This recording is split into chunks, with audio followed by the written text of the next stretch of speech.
Thanks everyone for joining What's Your Game episode 32. Today we're joined by Crownchasergame and Weallsurvived. The point of today's space is the same as we've done for the last 32 spaces. It's to introduce you guys to new games by getting to know them a bit better by asking them questions. I'll be the host for an hour and a half. I do various bits of content with my main aim to be introducing games to new people. So I test out all the games so you guys don't have to, and then invite them up here to give them a bit of a grilling. It's a very open stage, so if you have any questions for either of the projects as we're going through it, request to speak and we'll bring you up to ask any questions. If you don't fancy asking any questions, in the bottom right hand corner you can find the speech bubble where you can write your questions and then I'll add it. I'll ask them from there. We'll be pinning stuff to the top, so keep an eye out on the top for anything that comes up. If you are enjoying what you're hearing, make sure to go follow the projects, join them in all their socials and their Discord, just so you can get more out of it. We'll just have a quick look at what's been going on this week from previous projects before we dive into our first project. Let me just see who we've got coming up next. There was a big one, but I'm not sure where it is. So I did have it marked, but my computer seems to have done me in slightly. So Champions.io is one that we've had up previously. They have announced that they're going to be doing their 3v3s soon. So previously they've only had 1v1s in their arena. So that's very exciting to see. And I can see a lot of people getting excited to try and build teams for that. So if you are on Champions, make sure to go and have a look and try and find yourself 2 friends to jump into with that. Another one that we had a look at recently was, where does it go now? Star Heroes, and they have just had a release of their alpha testing that's now kind of open, so anyone can go and have a play with that. They're a 4v4, 5v5 kind of space dogfighter shooter kind of game, so you can go and jump in that with some friends and see how that one goes. And we've also had AI Arena had their second tournament, which I managed to get into, and I did slightly better this time. Last time I was 49th, this time I think I was 26th, so I'm slowly getting better. But that's it for the quick updates on the projects. I will be pinning to a top a Twitter list, which has all the projects that we've had on the show previously. So if you do want to follow along with them, go and follow on that list, and you'll be able to see kind of what they're all up to at this moment. But we will go with... I've seen Coldie's just enjoyed. We might go with Weallsurvived first, because I'm not sure if Coldie's got something on, because I didn't know you were going to be joining. I thought, and then we'll go to Crownchaser second, if that's all right with everyone. Okay, no arguments. So over to Weallsurvived. So the important questions are: who are you, and what's your game? Thank you, Gaspode. Thank you for having me, and love the space. Love you got what you're doing, and excited up to be here. So my name is Robert. I'm a community manager for Weallsurvived Death, and we're a team of developers and artists around the world, which is working on NFTs. And Weallsurvived Death is our first project that we launched last year in around August. So we're a collection of 10,000 NFTs. We call them survivors, and it's game ready 3D assets.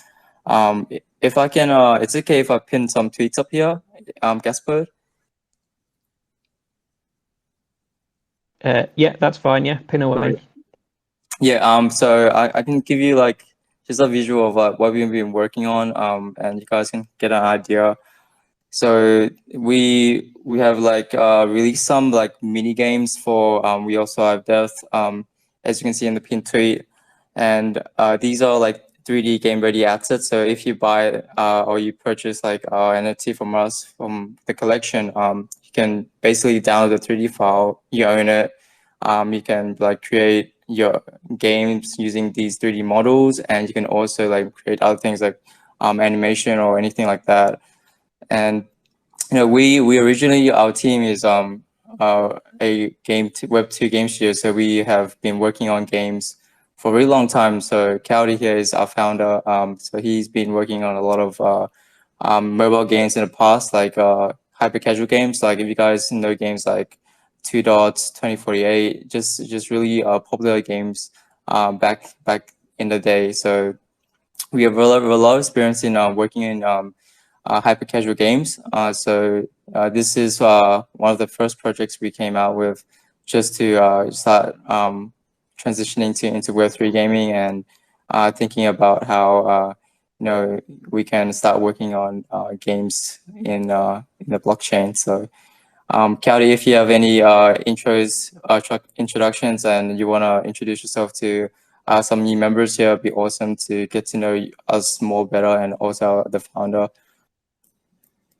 Yeah, hey, thanks, Robert. Yo, what's up, Gaspode? What's up, guys? Everyone, Antonio, nice to meet you. Yeah, so I'm Caldy. I'm one of the co-founders here at Weallsurvived. I guess a little bit about my background. So my background's in games. So I worked on a game you might have heard of before called 2048. Also, Two Dots, hundreds of games. And we built Weallsurvived because we wanted to solve. We thought it would be a fun problem to solve some of the interoperability issues with, particularly with the challenge with 3D assets and being able to use them in different gaming environments. And that was kind of the premise for Weallsurvived.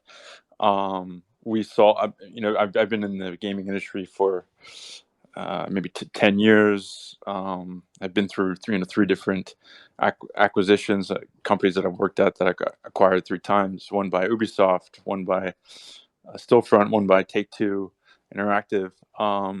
And one thing that kind of was like a call to action for me was I was watching a YouTube video of a very well-known game designer, and basically, and this was like, I want to say 2 years ago, and it went pretty viral because basically he was calling out how Web3 games and NFTs would never work. Like it's just, he was just saying it's just impossible to make 3D assets and have them be kind of like being able to be used in different gaming environments.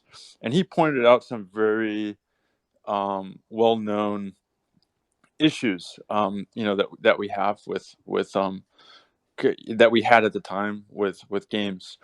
And after listening to this, very thoughtful, rant, but by this guy, I totally disagreed with him. There were some things that he said that just I knew that didn't make sense because of games that I've worked on, and and something reminded me of that, because I remember when we used to work on games. Sometimes we would spend years working on a game, and when I used to tell people that we would make games, when I started working on smaller games like 2048 and Stack and stuff like that, these games we would make in like a couple of days, and people would say, that's impossible. You can't make a game in 1 or 2 days. It's not possible. And whenever someone says like something is impossible or something's not possible, it just, I don't know, something about that is, especially in an industry that I'm passionate about, like games, just gets me kind of intrigued, right? Like, it really, is it really impossible?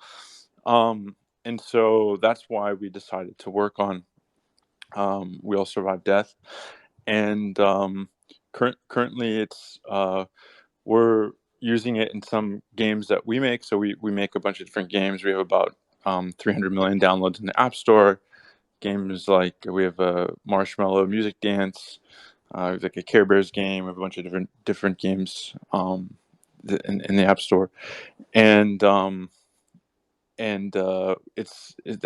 assets are also being used in other metaverse projects like the Weom project, which is really cool. And there are also some other Web3 gaming projects that I can't mention yet because it's not yet announced, which Weallsurvived will also be a part of. So that's just a little bit about Weallsurvived, a little bit about myself. And what's really exciting for this month for the Weallsurvived Death community is that we're on a mission now to onboard 1,000 new people into the community. So we're giving out free NFTs. It's a 10,000 supply collection, and over the last 6 months, I've been collecting NFTs to give away for this big moment.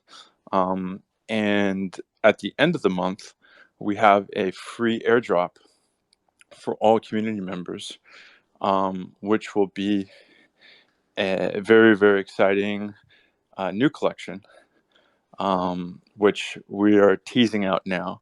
But one of the things I can say is that this new collection is super interesting. It comes from the same lore, the same kind of art style, but these assets are totally unique and totally different. Some are bigger, some are smaller, some can fly. So there's some really cool. It's a really, really cool collection, and exponentially more work has gone into this collection, and more experience, from all the learnings that we've had from our last collection. So we're really, really looking forward to this. And yeah, so thank you so much for having us, and thanks for listening to my little 10-15 minute spiel here. I appreciate it. No, it's good to hear more of the details behind it. I'm sure I'm trying to find some videos of it, because I'm sure I saw some of the in kind of action, and I can't seem to find the video. So are there any projects that we can see now that the characters are being used in, or am I just misremembering?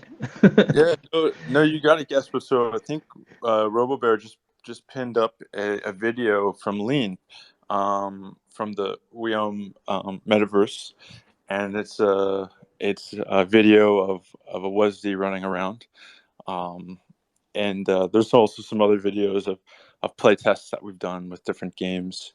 But yeah, that one's really cool, and so that's like a third party project. We're not on the development team or anything.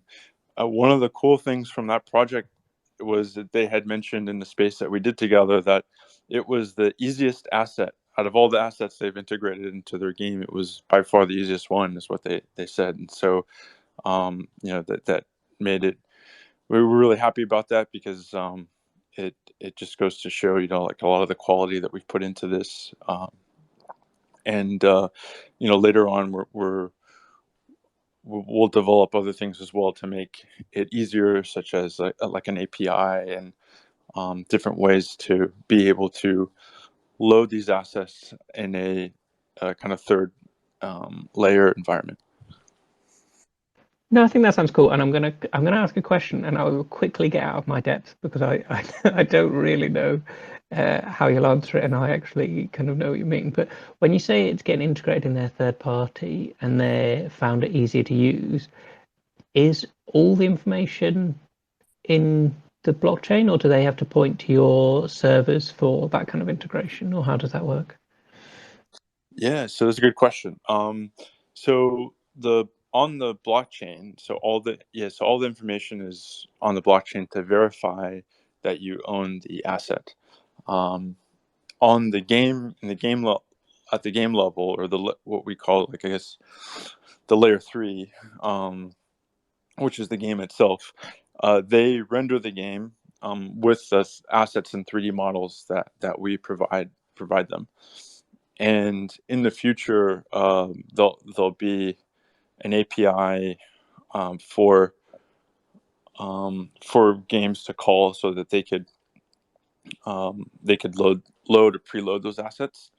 And kind of the way it works is, the assets are generated based off of different parts. So there's all, like, the 3D model is broken down into a bunch of different parts, which are all the traits. And so to make it easier on the device to render, basically there's like we give them the logic of how to how to assemble those assets and render them in game. And then that's basically how they're rendered. So we send them all the parts, all the traits, all those parts, and then the game itself will render that model based on your token ID that you own and that you decide to bring in. No, I think that sounds really cool, and I think that is a good. Like people always talk about interoperability, but it sounds like it's already kind of happening with the. Do you just call them WASD? What's the short version? And so I don't have to say we all survive all the time. It was D. Yeah, it was WASD D or WASD. Like the keys on the keyboard for a first-person shooter game. Yeah, and with these third parties kind of using them, do you think that eventually the characters will be in more games that aren't you guys than games that you create yourself? Because it must be easier. Easy is probably the wrong word. It must spread quicker getting your assets into someone else's game than having to build something from scratch. So do you see you guys having like the core place where the assets are used, but then spreading out quite a lot wider into these other games? Yeah, that's the idea. And yeah, and that's exactly it. Yeah, because and there's a couple of reasons why we wanted to go that route. First is for anyone that's been in the games industry, you know that it's extremely hard to make a good game or a viable game, or let's say a profitable game, a game that is sustainable, that can sustain a team, and that's really hard. And it's only getting harder and harder, especially as it gets more competitive, because more and more games are released every month. And so and in addition to that, even someone like me who's made hundreds of games, who's had billions, literally billions and billions of downloads, sometimes I think a game will do well and it doesn't do well, and sometimes I think a game won't do well and it does really well, and it's very hard to predict what will work and what won't work. And one of the things that we saw with Yuga Labs is that when they, basically said, like, this IP is owned by the community. You can do whatever you want with your assets. The community, the Bored Ape Yacht Club community, they started doing all kinds of things, like all kinds of businesses, and like all kinds of stuff was getting created with the BAYC IP. And so we saw kind of like the power of the community and the different things that you could do. And that is kind of the reason why we decided in the beginning not to tell people that this is all about one game. That we wanted to leave it kind of open so that holders can do whatever it is that they want with their assets. And that being said, we are like a gaming focused community. That's why it's called, WASD or WASD. Like the same keys as a first person shooter game. And obviously, like, I have a gaming background and passion for games. And so I just attract gaming people all around me. And, Gaspode, that's how I know you, right, from the Gaming Ape show. And so, we just like naturally attract that community because it's our passion. It's what we love. And so we have and yes, we'll make games for sure in the future, and we'll use these assets, and we already are doing that. But yeah, we do envision that the idea here is in the future that other people will make games or metaverse projects that the survivors can be included in. And then also other things too, like we're building a basically like a community-led marketplace for like merch. So instead of like creating merch and selling it to the community to generate revenue for the project, we had this idea that we should create a marketplace where holders can can create their own merch using their own IP, or using the Weallsurvived Death and selling it to the community, for for holders to generate sales for their for their own personal projects. And so stuff like that, and that's the idea, is to kind of enable creation through the community itself. No, I think that sounds really cool, and I think actually letting people do kind of what they want with the asset is a lot closer to the idea of the ownership that's kind of often promised. So no, that is definitely an interesting take on it. I've just been having a browse through them as well while I was having a look at the website, and they do look pretty cool. I do like them. Do you see any? Has anyone started doing anything with the 3D models along the lines of streaming with them, where you link it to your face, kind of thing? Yeah, I have seen that. We've messed around with it ourselves. Like, we've made some filters. Also, we have kind of like factions, community-led factions, and one is called Los Capos, and they've done like an animated skit. I don't know if RoboBear, if you have that, if you could share it. Sure. Yeah. Where it's someone had animated the WASDs, because all the models you can download. So anyone that has a model, you just go to wasdnft.com, you download your 3D model, and then from there you can animate it. You could do whatever you want with it. And so we did. There's even some like videos and stuff that the community has made. And I think some people have also 3D printed some of their assets. And yeah, so definitely there has been stuff being created, and we do expect even more, especially with this next collection that's dropping this month.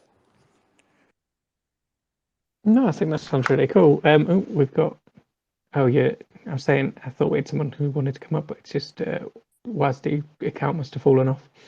I'll just see if we've got any questions. We have had a few comments pop in. It's everyone sharing their WASDs. They look pretty cool. This guy's got a little guitar. We have someone with a solar system around his head, maybe. Yeah, that one's cool. Okay, so this is the video I'd seen previously that Dust Storms posted in the comments. Kind of like a assault course, I guess I would describe it as. Yeah, so that was like a mini game that we had built. It's like an online, and it's still in like an alpha phase, so it's kind of like an online multiplayer sprint course. I guess it's similar to like Stumble Guys or Fall Guys, where the community can play with each other. One of the reasons why we wanted to build something like this was because very early in the community's life cycle, this was a game that the community would play together in Discord, and so we were thinking about that because we used to do that together as a community, and so we thought, well, hey, we can just build this game ourselves, and then now the community can play a game like this, but now they can play with their own assets. There's some other cool games too, like prototypes that we've been working on, which we'll release and test and send with the community.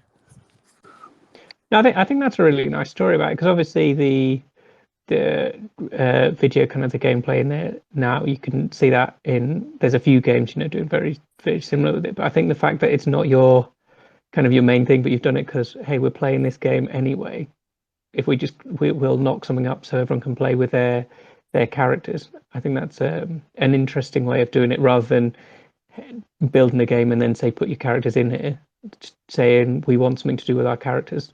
This is something we were doing anyway. I think that's a very interesting way of coming around to it, rather than coming in the different directions you kind of normally see when you're doing these ones.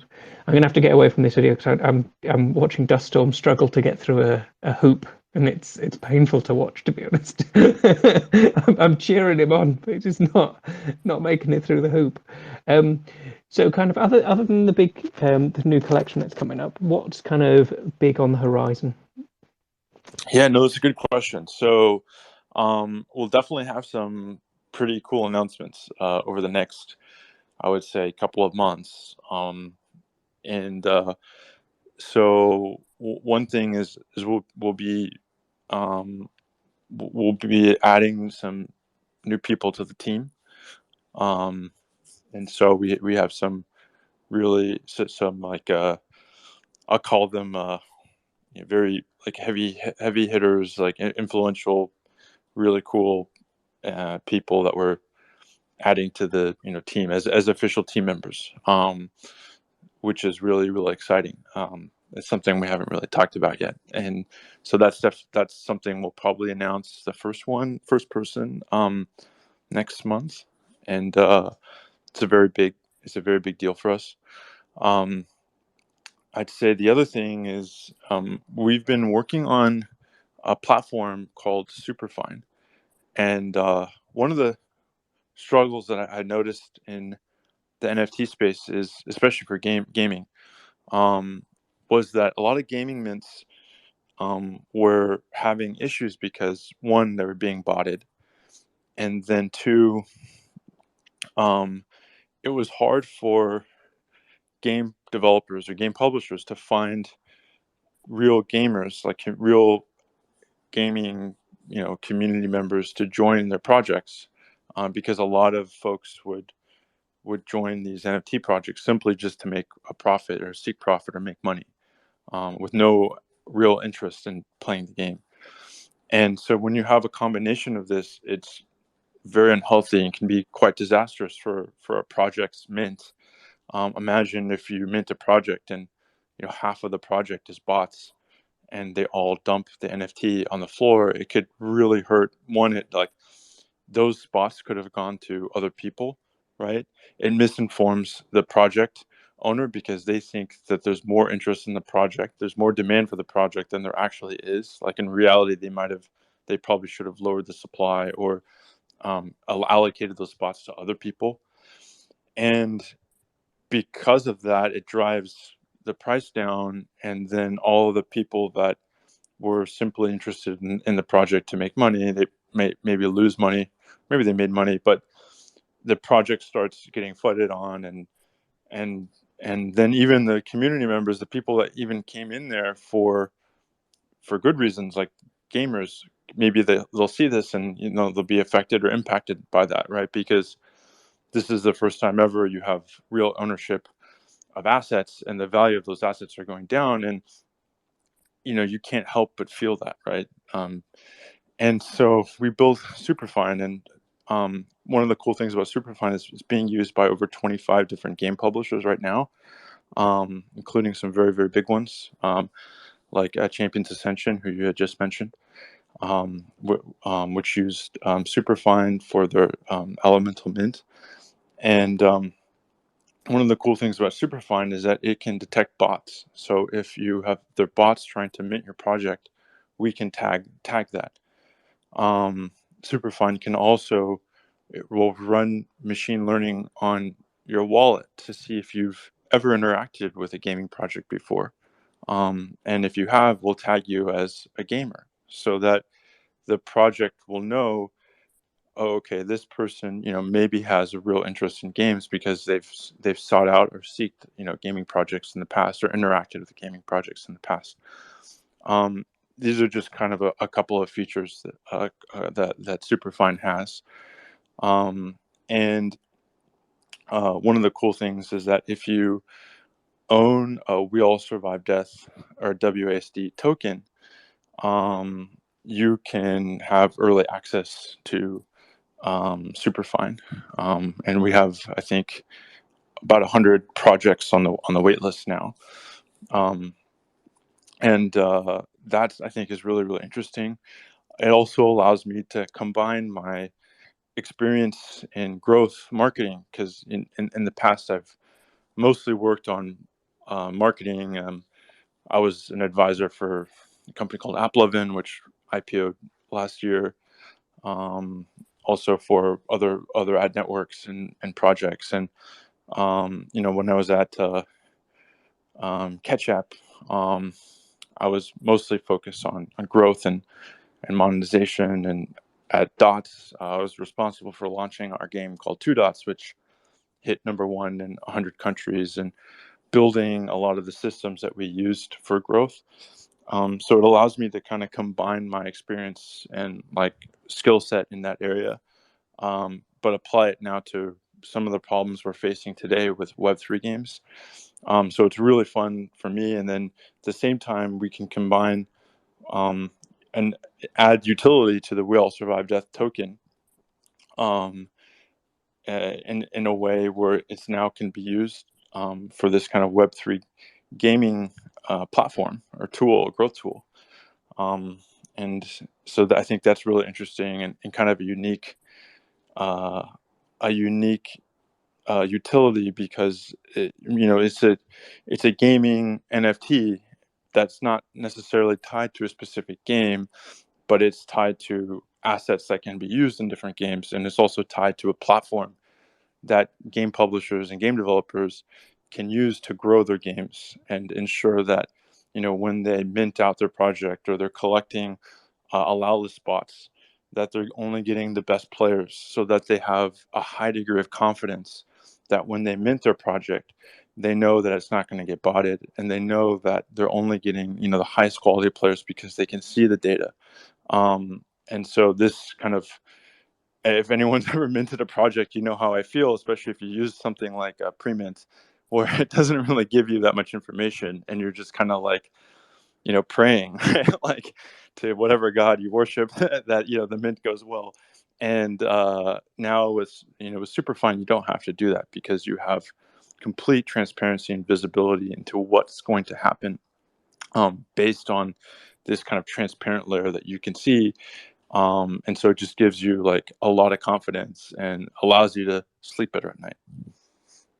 I think that's really interesting, and I know that I've been in a few spaces where people are talking about that eventually the data that is in someone's wallet about how they interact and kind of what they actually interact with is going to be kind of the value to someone as why a game would be on Web3, rather than kind of from a studio point of view, that value of kind of knowing who's who using that data is something that isn't used much at all.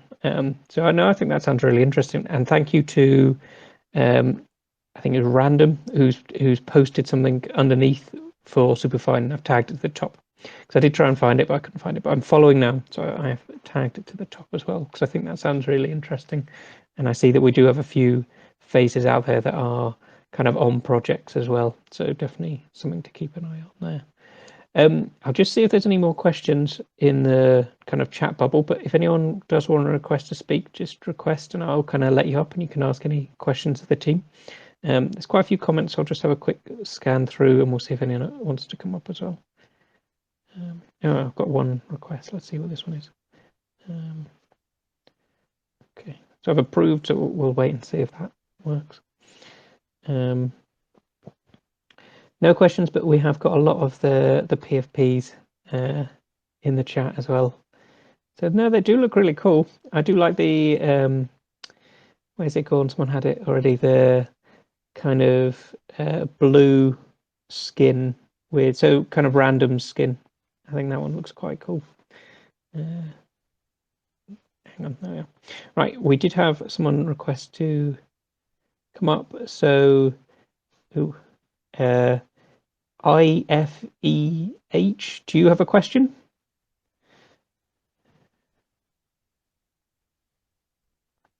IFA was?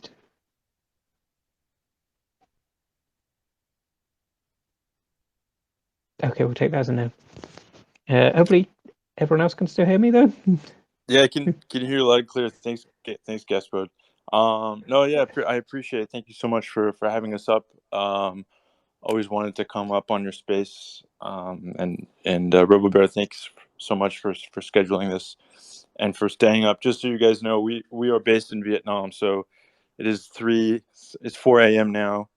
So we stayed up late. I asked at the beginning if it was a ridiculous time for someone, and he was like, "No, we're fine. Don't worry." 4 a.m. counts as ridiculous time. Yeah, So yeah, we're here for you. Go ahead. It does look like IEF just came off mute. So do you have a question there, sorry? Yo, man, what's up, man? Oh yeah, we can hear you. Cool. Yeah, how are you doing? Yeah, good. Do you have a question for the team? No. I don't have a question actually. I'm just a big supporter of you and following you since day one. And likes, I love your project. It's like the best project in NFT space. So I've not seen any project as good as yours anyway. So I love your courage and I love your project. I love everything about you. So you have a nice project actually. So, and the game aspect, I really love the game aspect, and I would like to join also. I'd like to join the game aspect. So that's what I have to say. That's what I have to say. Thanks, man. Oh, thanks, bro. I appreciate it. Yeah, no, thanks. And I see I'm gonna jump into your DMs and we'll chat. But thanks, dear. I appreciate you coming up. Thanks, man. Thanks. I really appreciate you. I think it's always nice when people come up and actually show the appreciation, because sometimes it can feel a bit silent when you're waiting to see if people like the project and everyone's liking it, and then you just don't get to hear it. So it's nice to come up and say that. That's really good. But no, thanks for introducing us to the game.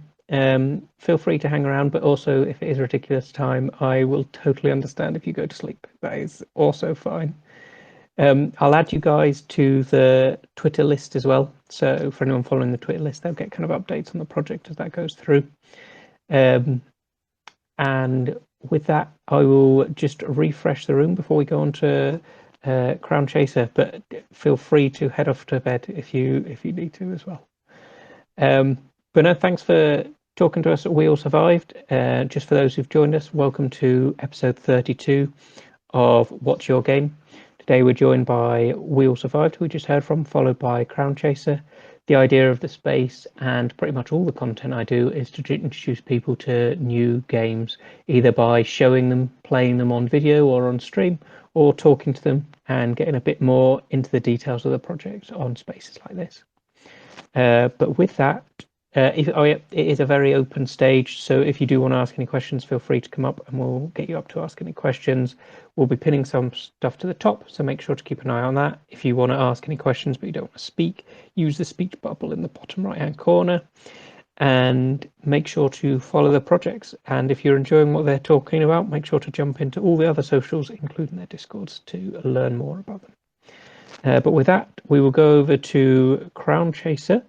Who are you and what's your game? Hi guys, thank you for the invite. Really appreciate that. And actually, Gem, but rather Jen to Kaldi. Sure out to be up to now 4 a.m. to talk about your project. Very excited to hear about it. Later round of presentation. My name is Antonio. I am the CEO and founder of Encantum Games, and we are developing Crownchaser. Crownchaser is a free-to-play play and air game. The style it's tower defense, and of course it has the integration of the Web3 layer. We started the project back in December 2021. Currently, we have a team of 18 people. Team background is very different. For example, myself, I come from a working experience with Google in the past 4 years. I've been working as strategic partner with them, mostly managing ads inventory, so helping big brands to optimize their marketing campaign. Then we have X TikTok and so on. The creative team, they have extensive experience in building video games. They have made games that has been downloaded more than 10 million times worldwide. Essentially, as Crownchaser, we are focusing on three main areas. The first one, of course, it's a game, since we are a game studio. That's why we currently have a closed alpha ongoing. I think that I've shared some of the things up here in the highlight session. I'm not sure how it does it work. So it's working well. Currently, we have a closed alpha, but for our friends and the Gaspode community, DM us, and if you're interested, we're gonna whitelist you in order to try out the game.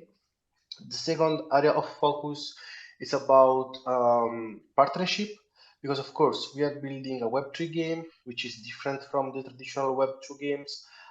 Ideally, when you are creating a Web2 game, if it is a mobile game, you want your game on the Google and Apple Play Store, right? While if you are developing a PC game, you ideally want your game on Steam.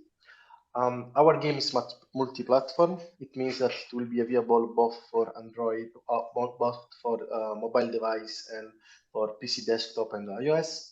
But of course, it's Web3. So currently, the situation with Google and Apple, they are still creating their framework about what they like, about how they want um, Web3 games on their platform.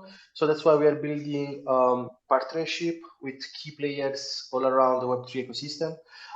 We are backed by Polygon. We are backed by Fractal. We have different gaming guilds and gaming DAOs, and actually we have a network of content creators that we are very happy that are working with us. The third area of focus, of course, it's our community. That's why we try our best to make them feel active part of the entire process of the game development. So we try to have game nights, town hall on a weekly basis, and actually yeah, even if I'm the CEO and I have millions things to do, I like to speak directly with the community members. So if you are interested to know more, feel free to reach out on Discord or on our Twitter page. Regarding the gameplay, maybe you are familiar with Clash Royale. So essentially, it's a tower defense, 1 versus 1 and 2 versus 2. Just 2 minutes introduction about the gameplay. You have 3 towers. Your opponent has 3 towers as well.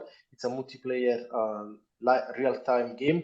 So your goal is to destroy your opponent tower while you defend your tower by the enemy's attack. How do you defend or attack these towers? You have to place cards inside the arena, and you have a limited amount of time. If you are able to destroy the opponent tower within the limited time, you win the match, or else the player who has the most towers still up, it's the winner of the match. It's free to play, so you can play for fun. And of course, if you want to unlock the play in the future, you have to buy the NFTs. We do have some unique take about how we are integrating NFTs inside our ecosystem.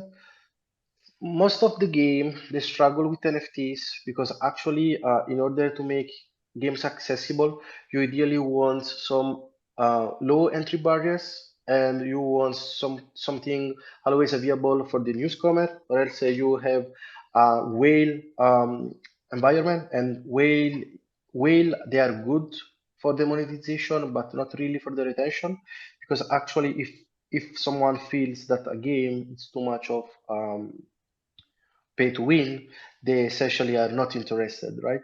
So about this, we came with this unique idea about season. Our game will have season that gonna last around 3 months each. Every season will come with a set of characters. You can buy those characters inside the card packs. And they come in 4 different rarities, which I'm going to explain that later. But essentially, with every new season, there will be new characters that are going to replace old season characters. So, for instance, if you want a season 1 character and you are in season 1, you can find them in the card packs which are sold directly by us.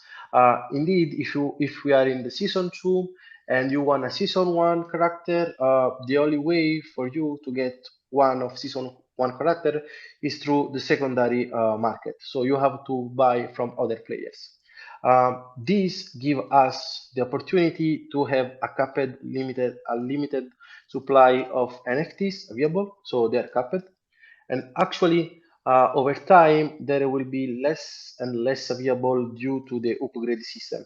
Essentially, cards, they have level, right? They start from level 1 up to level 10. When you upgrade them, you make them more competitive. In order to upgrade them, you need to utilize two cards of the same level, and when you merge them, you as output get a card of a higher level. While doing that, the two cards of the same level, they are burned, they're removed, forever removed from the supply. So that means that we have a deflationary economy on the NFTs, meaning that over time, even if the supply is capped, over time there will be less and less available, and this we believe gonna increase the value accrual of NFTs organically because they have utility and actually they have sarcasticity. Something else that I wanted to talk about the NFT cards, it's about their level.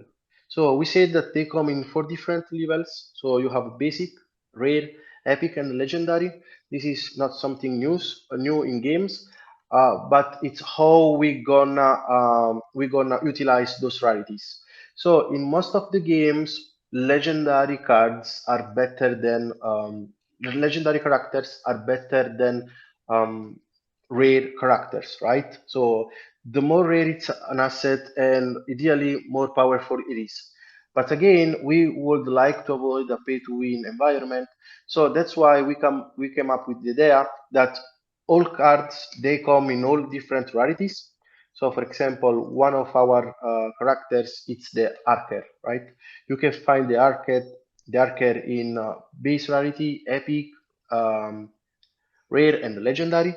And the difference between the rarities, it's not in their stats, meaning that they all come with the same HP, attack, speed. But actually, what does it change is the winning bonus at the end of the game. So, for example, if Gaspode he owns a legendary deck, and me, Antonio, I own a rare card deck, we do have the same opportunity of winning. Okay, the difference is, of course, if Gaspode is going to win the match, he is going to get awarded with a big winning bonus. While if I'm going to win, I'm still getting some rewards out of it, but they will be minor compared to the Gaspode one. So in this way, we make the game fair, but actually we're gonna reward the one who, of course, wants to have more um, legendary assets. We do future a dual token tokenomic. Before starting Crown Chaser, we have studied many Web3 games. So the classic one, we have the big OG Axie Infinity, we have Splinterlands, we got Titan Arena. So what we have done here essentially is try to be smart.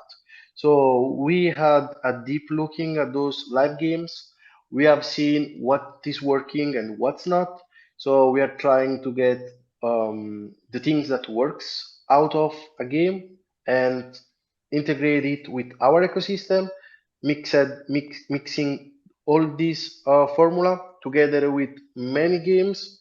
And here come the unique game, which is Crown Chaser. Yeah, I mean that's the basic one about Crown Chaser. I know that it's a lot of info, but yeah, thank you for having me. No, that's fine. And if that's the basic intro, I can't think what the detailed intro would be because you covered so much. Luckily, I have got my notepad, so I have been writing down things as we've been going along, so to remember some of the questions. And I'm going to work kind of backwards as we go through it because there are some interesting points that you brought out. I do like the idea that the NFTs, whilst they give you access to different characters in game, it doesn't change their power, so it's just the access to them, and then the rarity comes in later. I think that is definitely key from the kind of pay to win aspect that you were mentioning near the start. I think we've seen that previously where you can just buy a full team and then win because you spent the most money. I think avoiding that is kind of key to keeping something competitive. In terms of the idea of kind of seasons as you go through, do you see that people will be holding some of the season ones as a kind of a flag to show I've been here from the start kind of thing? Or do you think everyone will eventually be merging them together? So essentially all your season ones might get completely burnt. Oh yeah, from what we see, I mean, the season will have, beside the economical value going, it will have the social value. You see that we have there are a lot of application. They give this social badge. For example, if we talks about content creators, you will see a lot of them flexing that they are starting YouTube, starting doing video on YouTube back in 2016, or more in the Web3. You will notice that people with more experience will start to having their bio, Web3 since 2017, 2018. We want to have this social badge approach in our game, where essentially when you are going to see someone playing one season one cards, you really know that he is either one of the OG of Crown Chaser, or either he's someone who is actually a collector, right?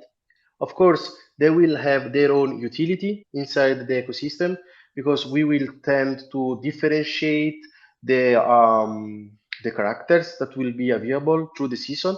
So it's either for the social exposure, so getting about the social page, and actually give them some unique traits. No, I think that sounds cool, and it's kind of proof of flex that you're saying there with the social thing. You're proving that you've done such a thing. I only keep mentioning proof of flex because I bought the ENS name for it, so I'm going to keep dropping proof of flex until it catches on, and then someone wants to buy that off me. But no, I do think that will become a thing if something becomes successful. Being able to show that not only do you have something from the very first season, but you got it when it was the first season, rather than just kind of buying it off the marketplace, which is something that blockchain allows us to kind of check that you are what you're saying is true, that you did get it at the time. One last one on the NFT before I kind of move back into the game a little bit is the idea of it being free play, and then wanting to, obviously games want to have as many players as they can, because that's kind of the whole idea of it, and that's where as a studio revenue would come from. How would you handle the problem in like a good way, essentially, of if after a season or two there's suddenly a huge influx of people who want to have the NFT cards, so the cards that are currently available, there might not be enough for everyone to get one. Would you be looking at doing a season where the collection's a lot bigger than maybe it had been previously to accommodate that? I'm sorry, Gaspar. Can you repeat that, because I just shared a lot of rumor while you're speaking. Yeah, I'll try again. So what I was saying was, in terms of wanting to get as many players as you can into the game, which is kind of one of the big things for having a good player base. With the seasons early on, you're going to have less people interested in NFTs because you've got a smaller player base. How would you handle the good problem, but still a problem, of if in later seasons there's loads of people after NFTs and there's not enough for them to go round? Would there be any looking at doing a season that had like a bigger supply? Oh, okay. I understand now. So our approach with Crown Chaser is very different from many approach that currently we are seeing in the Web3 gaming. We see that they are focusing on delivering triple A experience. But actually, if we think about that, I mean, most of the revenue in the gaming industry, they come from mobile. 65% it come from mobile. So we can definitely see that it's funny to say, but yeah, triple A games, it's kind of niche for a series of reasons. First one, yeah, triple A are nice, but you need like one hell of hardware to run it, and you need a strong graphic card, you need a strong processor. and actually, this is not what we want with Crown Chaser. With Crown Chaser, we want to mass market our game. We want casual players as much as the hardcore players. That's why we are going with a different approach. Instead of being focusing on a sub niche of hardcore gamers, whatever it could be, the FPS guy or the MMORPG guys. We just want the student that is going to the school and has 5 minutes on the bus to the way to go school, or like the middleman agent that is going to the office and it's commuting to the work, so it has 5 minutes and so on. So that's why we are targeting casual players, and that's why for us having accessibility it's very important. So about the season, for answering your question, we gonna have open edition mint. Okay, so it means that as long as the season is going, you can always mint the current season characters. So for the season one, it's gonna last 3 months.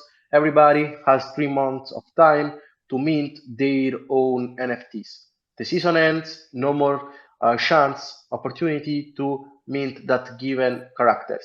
Season 2 start, they can mint for 3 months unlimited NFT cards and so on. Every time there is a new season, there will be new cards available. Okay, so to let you understand, it will be the supply that will be available. It's not told by us, but it will be something that the community, the market decide. So, for example, we expect the first season to be the most in a sense of collecting the most valuable one, because for the moment it's like we are onboarding web3 gamers and web3 enthusiasts, right? So it's like we are not targeting currently the casual gamers and the casual market. So we believe that the first season will see the minor of the supply of the NFTs, and then it will grow steadily, exponential in a curve, right?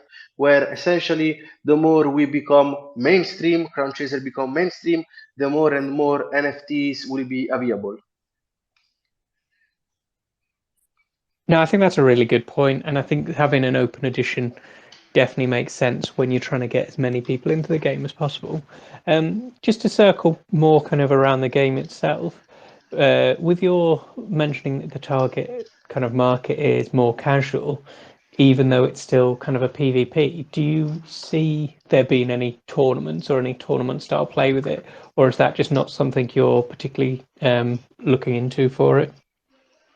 No, just definitely, given our condition, so it's about being a fair game, a free-to-play game.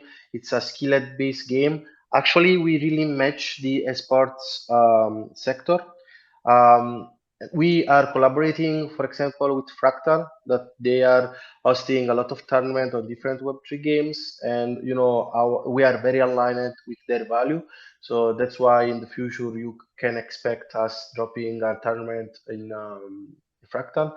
We are even partner with Mix Gaming, which is an esport gaming team focusing on Web2 games, but actually they want to be more involved in Web3. So that's why they are official partner of ours. They're gonna have a team inside Crownchaser, which they're going to be competing at a professional level. And yeah, definitely it will be a huge thing for us to have inside our ecosystem. We have different tournaments going on, we have different models. So it's like you have this off-season tournament that you can think about the big League of Legends tournament, essentially, that they are run offline in the arena, right? Then you have something minor during the traditional season, where essentially you can stake some of the token. You pay a fee for enter, right? And if you win, you're gonna get a prize pool out of this fee that you put inside in order to participate. So this is a way for us to make the tokenomic sustainable. But yeah, for answering to your question, definitely we can say that Crowd Chaser will be an esport game.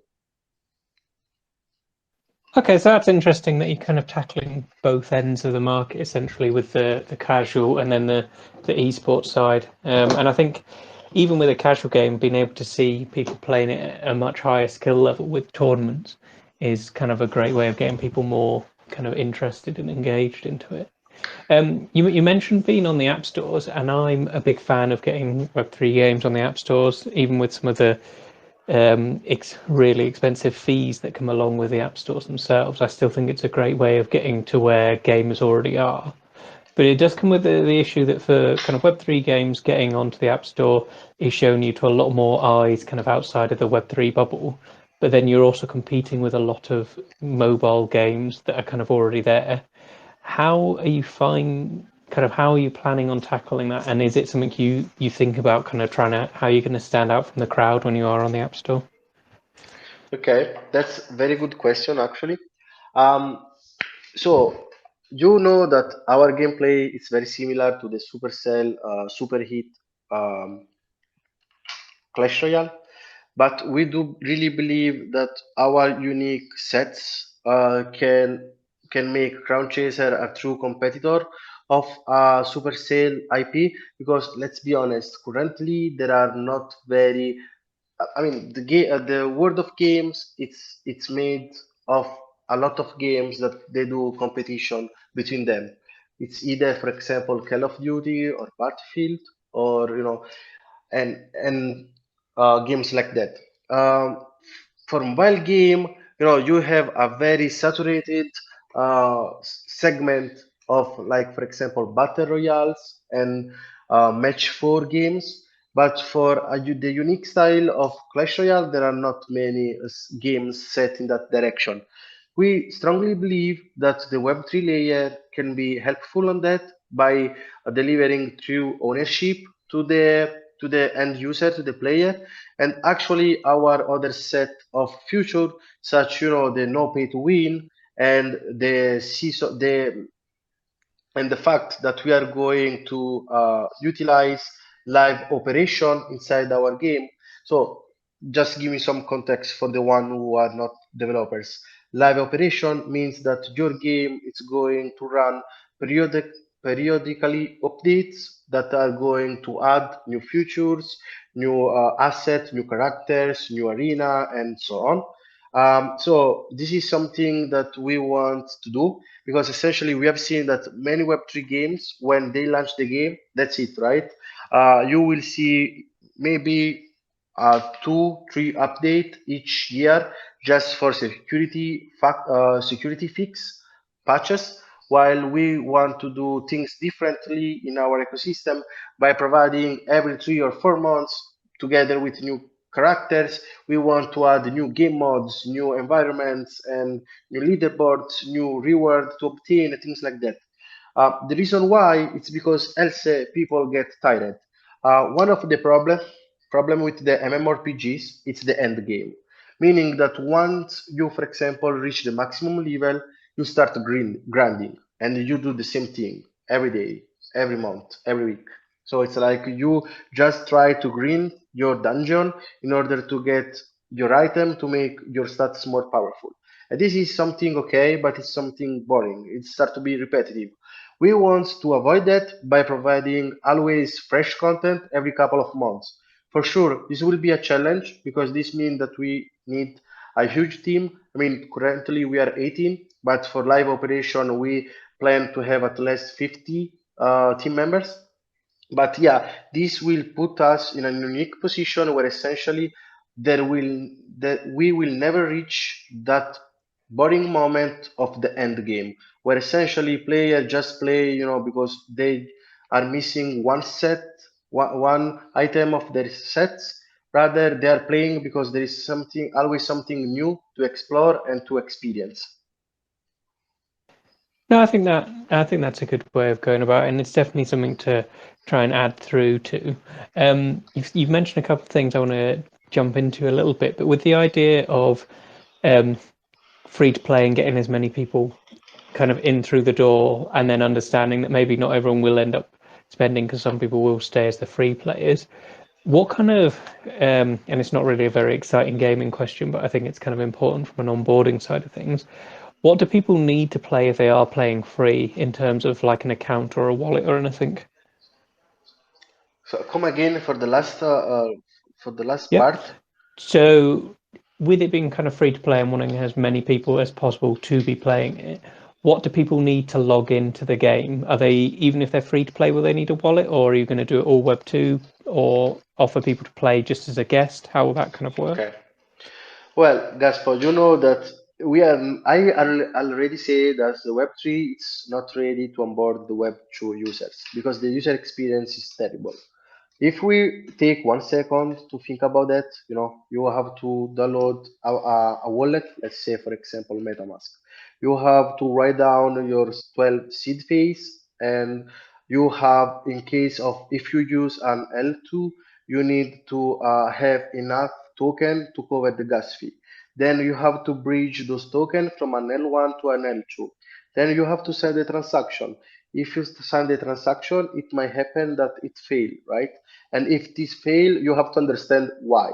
I mean, I just want to play games, right? I don't want to do all these crazy and hard things. So that's why for us the user experience is one of the top priority. Besides providing a fun game, we want to provide even an easy game to access. So that's why we want to have as much as smooth possible experience. So we're gonna have guest login, we're gonna have social login. Actually, we are not going to put everything in front of the player as soon as they start their journey on Crown Chaser. They are going to unlock the future as they progress through the game.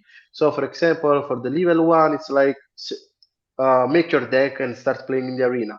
You'll reach level 3. Cool. Let's talk you about the wallets. What is a wallet? How you can connect that. You reach level 6. Let's talk about the ownership. So the cards that you have, they can become even NFTs. If you get those NFTs, you can get cryptocurrency which you can utilize for this given stuff and so on. So for us, the onboarding and experience is of essence in order to again reach the mass market, you see, the casual gamers. Yeah, so essentially, as they're kind of leveling up, you also kind of take them on a journey through from being a Web 2 to Web 3 by just offering what they could be doing potentially if they do decide to jump into it from a kind of a Web 3 side of things. One kind of Coldy's got a hand up. Coldy, is that a question? Yeah, hey, what's up? I just want to say it's been so great listening and really enjoy the space so far. I just got to sign off, unfortunately, because I got to get some rest. It's almost 5 a.m. here. I haven't slept yet.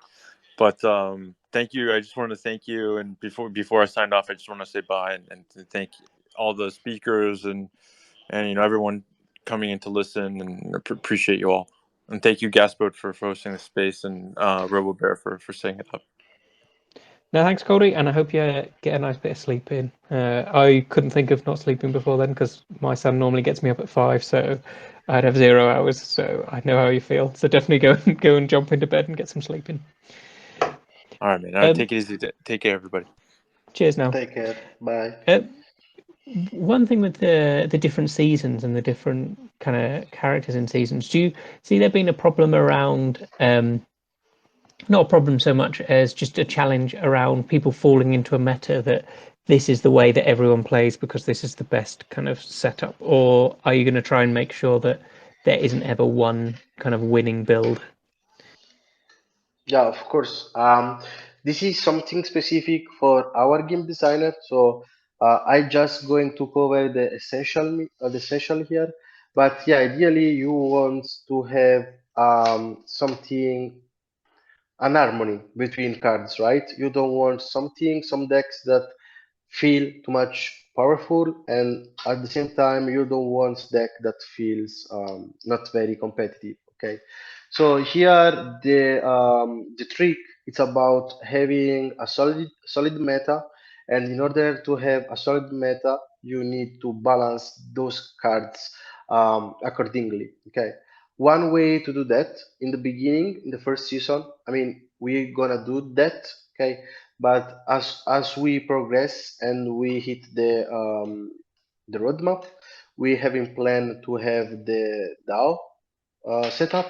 And when we will have the DAO ready, we're gonna actually start pools with our token holder, where essentially we're gonna ask them, okay, we have this card, this card has a problem.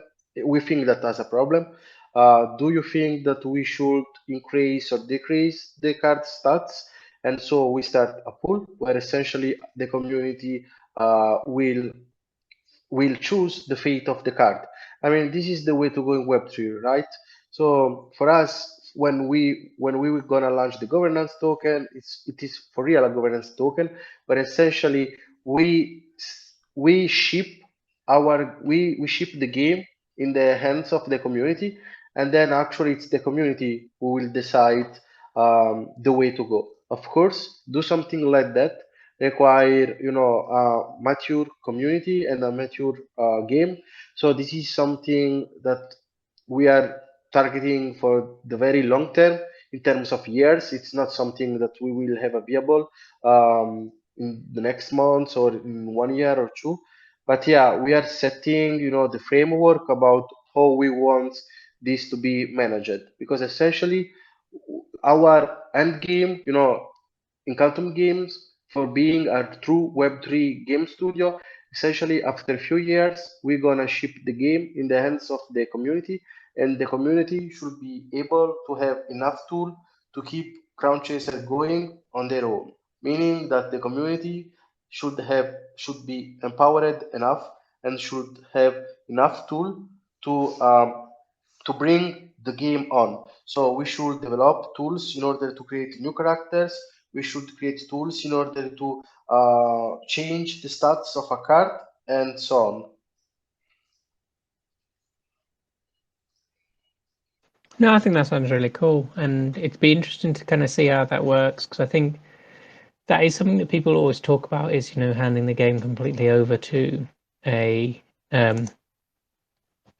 over to the community, and it's just interesting to kind of see how that will end up going, to see whether people will do something that's in the best interest of the community, or whether it ends up being people just doing it for themselves a little bit. Definitely be interesting to kind of see how that ends up going. What was my last question going to be? I'll just check the comments to see if there's any questions, and then invite anyone up if they've got any questions to come up as well. And I'll just read the comments, see if there's any in there. I did have another one, but it seems to have fallen out of my head. So you said at the beginning that at the moment it's kind of closed-ish alpha, but if people wanted to, they can DM to give the game a go. How many people have you got kind of playing in the closed alpha at the moment? Currently, we have around 500 people whitelisted. Yeah. And what's kind of the feedback coming from the early kind of early plays of it? What would be the best things that people are mentioning that's kind of a selling point for people listening right now? So we had different iteration. The first time someone tried the game was in November at the ABC Malta event, where we showcased our demo. The initial feedback was very positive. We had 93% positive feedback, about 100 people trying live the game. Essentially, what they like, it's about being a fast game, where one match lasts between 3 and 4 minutes, so very casual. It's like you don't need to stay here there 20 minutes, 30 minutes. It's very straightforward. Then we participated to the NFT Paris recently, I think last month. Then it was a different it was a different audience, but yeah, they like it. You know, it's very interesting to see how the feedback change from audience to audience, because in the first event they enjoyed the game being very casual. Indeed, in the second iteration at the NFT Paris, they really enjoyed the fact of how we are utilizing the NFTs inside our ecosystem. They truly like the way of the season, of the limited, of the capped supply, and of the burning mechanism. Almost everyone, I mean, we had more people there, 200 trying perhaps. The positive feedback was about 96%, something like that. But almost everybody, they reported that the most interesting part was about the NFT implementation, while for our closed alpha, we started collect feedback 2 days ago, I think.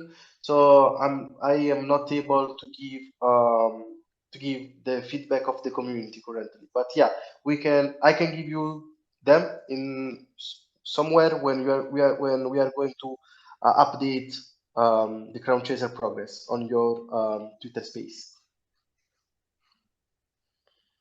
No, that sounds really cool. I just sorry, the main account's just fallen off again, so I'll just bring them back up. I haven't got any more questions on the game. Actually, you've covered quite a lot of them as you went through them with the different bits and the way it goes through. So, just my last one will be, what's kind of the near future dates that everyone should be keeping an eye on for the game? Okay. We do have a big announcement coming out on the 15th of March. So I don't want to spoilers so much. It's Nicole's job. That she's our game designer. That she likes to do spoiler during Twitter Space and Town Hall. I'm more like secretive. It's like, okay, follow us to know more. But yeah, I can say that it's a big announcement. I don't say this quite often, to be honest with you. So if I drop the big announcement bomb, it's because it truly is. So I'd say, leave if you are interested to know more about Crown Chaser, definitely have a look at our page during the next week. Yeah. Okay, well, you heard that, everyone. Make sure to follow Crown Chaser so you can find out what the new dates are going to be. And if you are enjoying it, make sure to hit up all the socials and Discords as well so you can get more involved. I think that's all for my questions. It doesn't look like any more comments are put up. I will ad-lib for a little bit while we do leave it open for if anyone does any questions for either of the projects. I would just say thanks to both projects for coming up. I know you're busy building, so to give us this time and actually come and speak to us, it's really appreciated. Same for everyone who's shown up and listened. It means a lot to me that you come and listen. Personally, I would talk to projects without anyone listening to if I had to, but that's a bit selfish because obviously they want other people to hear about them as well. So very appreciative of you giving the time to come and hear about these projects. Hopefully you've liked what you've heard and seen, so make sure to go and have a follow and kind of keep up to date with what they're doing. I have pinned to the top a Twitter list of all the projects that I've had on the show. I think we're up to over 70 at this point. So I need to update the list slightly because I think it's only 60 on there. And we will be having a few updates. There's been a couple that we had on very early on in the life of the show that want to come back on and do some updates because they've had some big changes that they've been kind of going through. If you do know any projects that you'd like to hear more from, either get them to reach out or let me know and I'll go reaching out to them to try and fill us up. I think we're booked for the next couple of weeks or so. I like to keep a few spaces open though, just in case a new project comes up that everyone's very interested to be hearing from. We haven't had anyone request to speak, so I'm going to assume there's no further questions. So I don't know if there's any final thoughts from anyone from the speakers before I close this out. I just want to add, thank you for inviting us, Gaspode. It was really a pleasure speaking with you. And thanks for coming up. It's very much appreciated. It'd be a very empty show if I didn't have games that wanted to speak. I could obviously just witter on for an hour and a half. I've been able to do it, but definitely not the same quality as actually getting to talk to some projects. So thanks again to everyone for coming up, and thanks again for everyone who's listening. Make sure to tune in next week. I'll be announcing the guests shortly because they've already been confirmed. And remember, when you're looking for games, make sure you look for ones that you enjoy. Catch you all in a bit. Cheers.